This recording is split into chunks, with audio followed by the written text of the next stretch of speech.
Thank you so much for joining today's webinar. We're going to give it a couple more minutes here so a few more people have time to join, but then we'll go ahead and get started. I'll be back in just a few.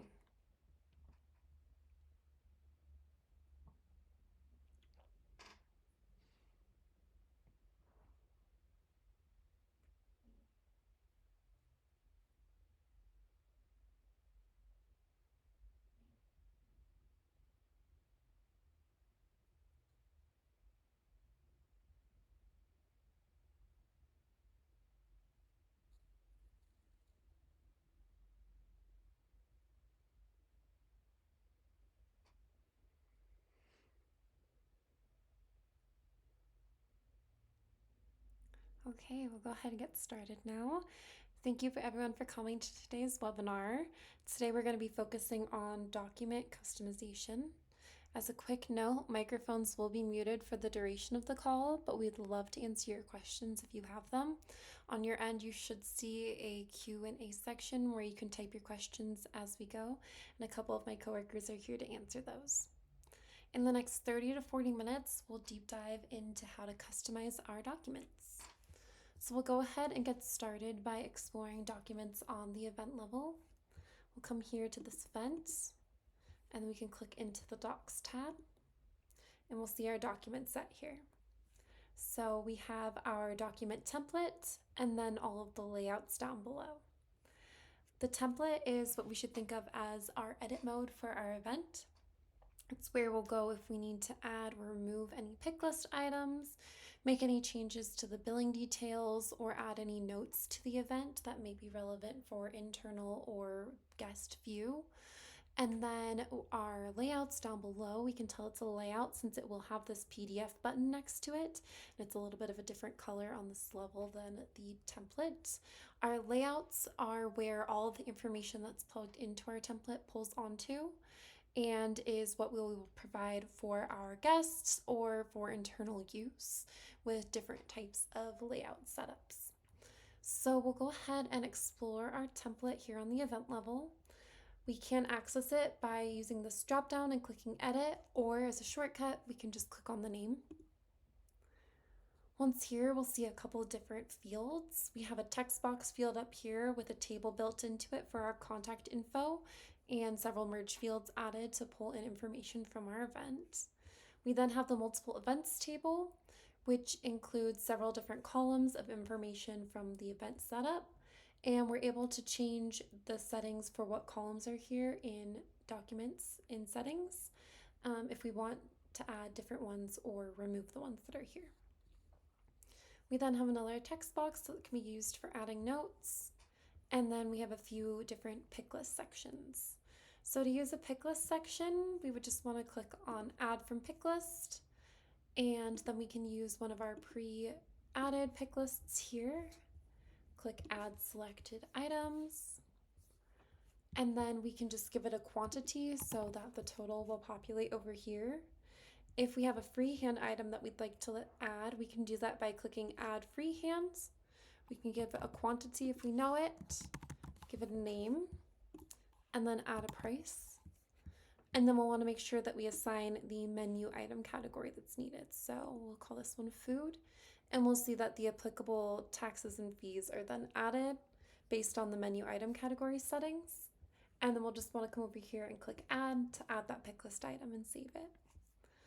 Then if we keep scrolling down through, we'll see a couple more pick list sections, a few more notes sections, text boxes.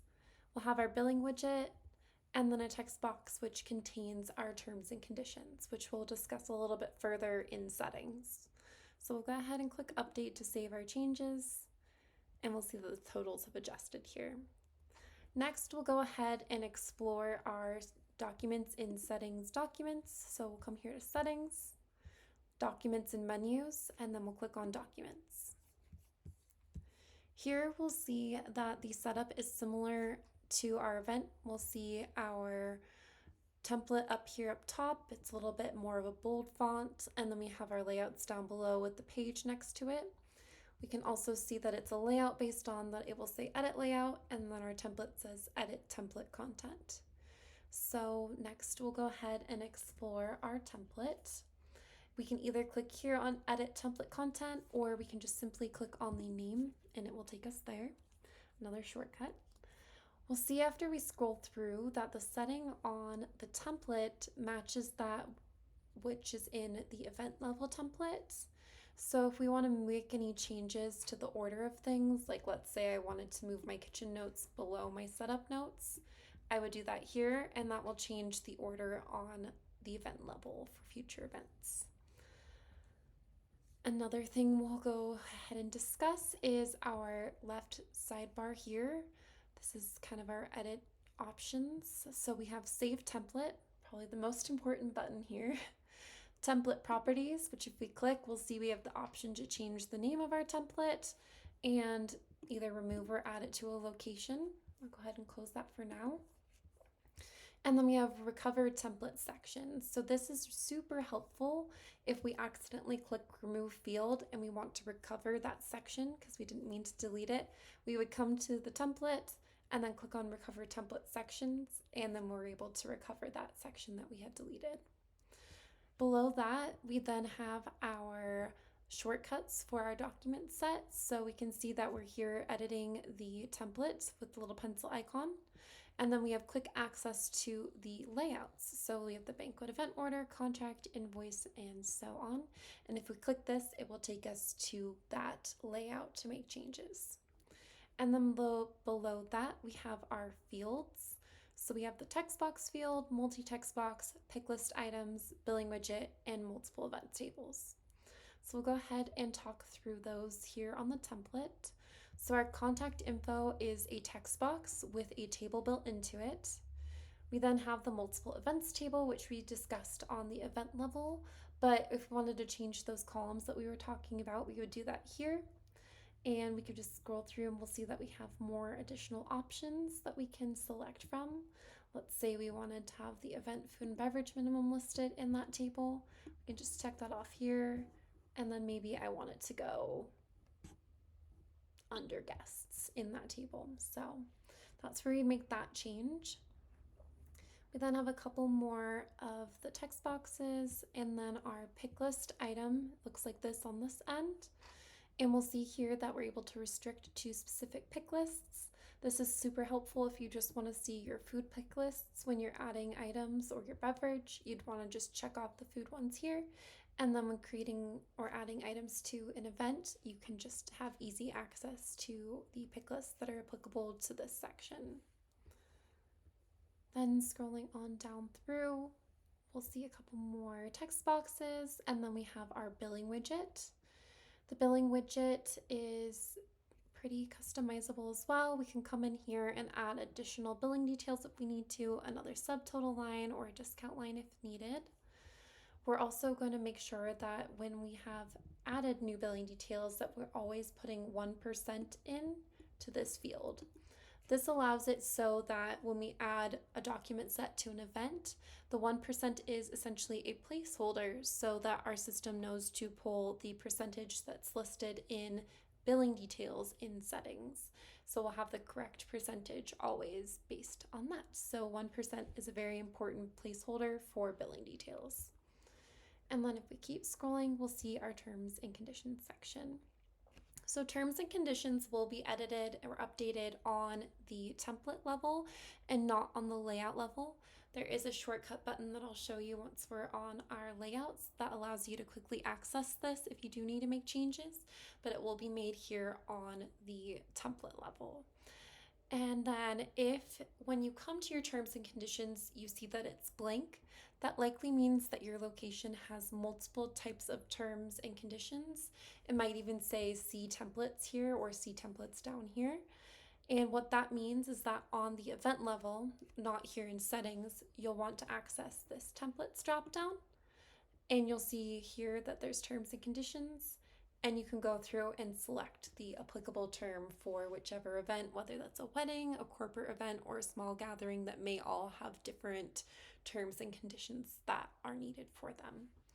And once you click here, they'll automatically populate into this section. So if you are using templates, it's best to leave this just blank in the settings level, and you'll make these changes when creating the document set on the event. So we'll go ahead and add a couple different types of sections to our template. First, I'm going to go ahead and add a timeline. I want that to populate under our multiple events table. So I'll go ahead and drag a text box on. We'll rename that timeline and then we'll get started. So we'll see here that similar to like Word or Sheets, we have a whole edit bar that we have access to. We can bold, italicize, underline, change the formatting, like if we wanted to align it to the left or right or center even. We have bullet options, number list options. We can change the font size, font color, or the background color, add a link or break a link, and also add an image if need be. So to add our table, we're going to go ahead and first start by right-clicking. We'll see a menu pop up here. All of these sections are for merge fields that we can use to pull information onto our event. Especially helpful is the event fields for if we want the event name to pull on anywhere, the start time or end time, guaranteed guest count, or any custom fields were created, we can go ahead and add these here. But the section that we're going to pay attention to for this portion is going to be our table. So we'll come here and we're able to select how large we'd like our table to be. I want mine to be 2 columns by 3 rows, so we'll go ahead and set that up and it'll now populate. I also want to add a border so that the lines are darkened and defined for my table. So I'll come here to table properties. I'll go ahead and just throw a 2 in here, and then we'll come here to set the border style. There are several different options like solid, dotted, dashed, but I'm going to go ahead and pick solid for our example, and then we'll want to make sure that we select a border color. You're able to plug in a hex code here if you have one, or we can go ahead and just click on the color selector. I know that I'd like it to be black, so we'll click OK and OK. And now we see that our table is outlined. We'll go ahead and add some information to our table now. So time, description, and then I'd like these to be bold and maybe a little bit larger font. So I'll go ahead and just highlight this row, click bold, and then we'll go ahead and up the font size to 10 point. I also want this row to have a background color to distinguish it from the rest of our table. So we'll go ahead and right click in this row, come down to row properties, and then we'll be able to click on advance and we can add a background color. So again, we can plug in a hex code or we can use the color selector. I'll use a hex code for this one for a gray color. Click OK, and now we have that background. I'm going to go ahead and add a space to each of these sections just to keep the table expanded once we move on to the next portion. Next up, I want to add a staffing pick list. So I'm going to scroll down and I'll want that to populate between beverage and additional charges. So I'll go ahead and drag my pick list items field onto my layout or template, and I'll rename it staffing, and then I'll go ahead and restrict it to the staffing pick list, and then I'm all set. I'll go ahead now and click Save Template to save my changes, and we can go ahead and explore our banquet event order. So first, I'm going to come here to our BEO through the shortcut. We'll see that now we're on our banquet event order layout. There are a few changes to our left-hand bar here that we can review. So again, we have Save Layout, Layout Properties, where we can do kind of similar but a little bit more than we were able to do on the template level. We can change the name, font size, location. We're also able to add different headers or footers to our thing. These are using merge fields as we explored here. So for this, we would use the document fields and we can change or add different things here. We'll go ahead and close this for now. We then have duplicate layout and recover layout sections, which is helpful, as we mentioned before, if we accidentally click in and delete the field using this remove field. We can easily go and recover that using the recover layout sections. We then again have our shortcut links for our whole entire document set. We'll see that we're now editing the banquet event order since the pencil icon is here now. We then have a new area called layout items, which these are the sections that were on our template that we're able to now put on our layout to pull the information from the template onto our layout. And then down below we have design elements, which include a few different things, but we'll discuss those shortly here. So I'm going to go ahead and add those two new sections that I created to my layout here. I'll want my timeline to go right below this section, and I want it to have a header similar to this catering summary. So we'll go ahead and we'll click on our timeline section. We can click enable header, and we'll see that this populates now. Now I want my headers to match for all my sections on my layout, so I'm going to go ahead and click on here. We can then click copy all, which will copy this entire box. And then I can click back into my header section and click paste all. And this will have it paste in exactly how it was in the other section. And I can just go ahead and update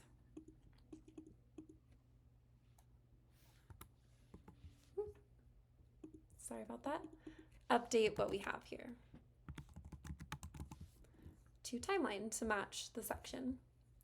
And we'll see as that updates that it now matches our catering summary, but is the correct header. We'll then go ahead and add our staffing pick list. We'll drag that on. Now I want to add it to our 2-column container here, similar to my rest of my pick lists. But first we do have to just drag it on, and then we'll be able to drag it into our 2-column container. We're not able to add directly into the 2-column container. So I'll go ahead and drag that down. It'll add, and then I'll just pull it over here on top of the right side. And again, I want to add that header, so we'll come here to enable header. And since we already have that one that has our correct setup in it, we'll go ahead and just click paste all and change that to staffing. And now that looks correct. After we have this all correct and set up, we'll go ahead and click Save Layout to save those changes. Now next, we don't have an internal banquet event order here, but I think it would be useful for our team. So we'll go ahead and create that. The easiest way to create a new layout that's based on an existing layout, but maybe with slightly different information, is by duplicating the layout. So we'll go ahead and I'll click duplicate layout. And now we'll see we're editing the banquet event order copy. So to make this a more internal friendly document, we'll make a couple changes. So we'll come here to layout properties, and I'll go ahead and change the title, removing that copy section, and we'll add internal to the front of it. Now if I wanted to change the font, I can do that here. An important note about fonts is that we have a lot of fonts available, but if your team would like a new one, feel free to reach out to the support team and we can reach out to our team to see if we're able to get that added. We are only able to add Google fonts, so if your font is not a Google font, I do recommend going through the Google font library and seeing if there's anything similar that we can have added to better assist you. And then since this is an internal document, I am going to want to check off this internal only. This will give it a little badge in our document set preview on our events that says internal, so we know that it's meant for internal use only. And we'll see if we're scrolling through, our headers and footers all copied over, so we should be all set. So I'll go ahead and close this layout properties section. And now for our internal layout, I don't need our team to have the pricing, we just need the quantity and the items. So to set that up, we're going to click into our pick lists, and we'll see here that we're able to unselect the show price. So this will remove the price from our layout, and that will help it so where our team is focused. We'll go ahead and unselect that on each of our pick list item sections.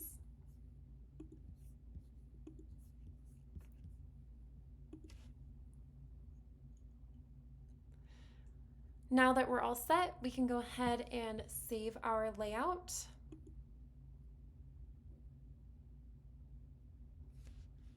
And now we have an internal BEO. Next up, we're going to go ahead and explore our contract. So we'll come here to contract through our little shortcut. And we'll see that the layout's a little bit different than our internal BEO. We can go ahead and scroll on down to our terms and conditions. So just to reiterate, if we do need to make any changes to our terms and conditions, we won't be making them here on the layout level, but we'll just want to make sure that we click this edit content, and this will reroute us to our template section so we can make those changes that are needed there. We'll now focus on our design elements. So we have our signature, multiple events table, gratuity selector, divider, page break, 2-column container, text box, and credit card form. We're going to go ahead and add a gratuity selector to our contract. So to do that, we'll go ahead and drag this gratuity onto here. And this is a fairly customizable section, so we can go ahead and click into it. We'll see that we can change the header text, the little blurb that's included here. We can change what the button says. I'll go ahead and remove the I for now, just as an example. Once we click out, that will update. We're also able to add or remove percentages. So we can go ahead and click add another, and 20 will automatically populate. If we click it again, 20 will populate again, but we're always able to come in and change that. So I'll make this one 22%. We'll see that that will be added as soon as I click out. We're also able to select allow customer amount entry, and if we uncheck that, we'll just see that the other box is removed, so they have to select from here. And we're also able to select apply automatically. And what this will do is that after the guest selects the gratuity percentage that they would like, that will apply automatically to our billing widget, overriding whatever the default was and updating the total for the event. So we'll go ahead and close out of that. And now we'll explore our signature section. So we do have an e-signature on here already, but I also want to add a staffing signature. So I'll go ahead and pull a 2-column container onto our layout, and then I'll drag our existing client signature into that, and then I'll drag another e-signature on, and like I mentioned before, we do have to add it to the layout, and then we'll be able to drag it into our 2-column container. And then I'll move that over here. So since this one is going to be a staff signature, we'll make a couple changes. So I'll click into it, and we'll see that we have this edit table again. And we can go ahead and check off signable only by staff and update the name of the signature space to staff signature. And we'll see that that updates to this section reserved for staff signature. We're also able to come over here to our client signature, and if we'd like them to select a gratuity before being able to sign, we're able to check off this require gratuity selection before signable. And this will give a little warning that they have to select that before they're able to sign it. Now let's say I decide that I don't want these to be side by side, but rather on top of each other, but I don't want to lose any of the changes that I've made to my 2 signature spaces. And this is also applicable to our pick lists or wherever we add those headers and we don't want to lose them, but we want them out of the 2-column container. We can go ahead and click this little button here, this little arrow, and it will just remove it from the 2-column container, and then we can just delete that field. So I'll go ahead and save our layout. And we'll navigate back to documents. So now that we've added our internal BEO, we'll see that we have that little internal badge that I mentioned earlier. We're going to want to make sure that our staff has access to our new internal banquet event order. So to do this, we're going to come here to settings again, and then to user roles. Now it's important to note that a customer admin will be the one who makes this edit and are the only ones who are able to. So if your user role is admin or lower, you're going to have to reach out to the customer admin to be able to view that layout on events. So we'll go ahead and we'll click into our chef, And it's really important for my chef to be able to see the changes that we made for our events menu, perhaps. So we'll scroll down to our templates here. Now they don't need access to the template. They only need access to our internal banquet event order. So we'll just go ahead and select that and click update. And now our staff chef will have access to view that layout. And this is also important if we have a general user who does have access to the template. We also want to make sure that we're coming in and adding that layout to their access so they're able to view it as they are with all the rest of the layouts. So in closing, we'll come back to our event that we started on and look at our changes here as well. So we'll see that we're now seeing our internal banquet event order. And if we come to our templates, we see now our timelines here, and we can add any details that we need to add to our timeline. And we can also make selections from our staffing pick list. And we'll be able to save that. And on our internal banquet event order, if we click on here, we'll now see that we have our timeline, our food sections. If we added more to other pick lists, we'd see those here. And we can also see our client signatures and our staff signature that we're able to access.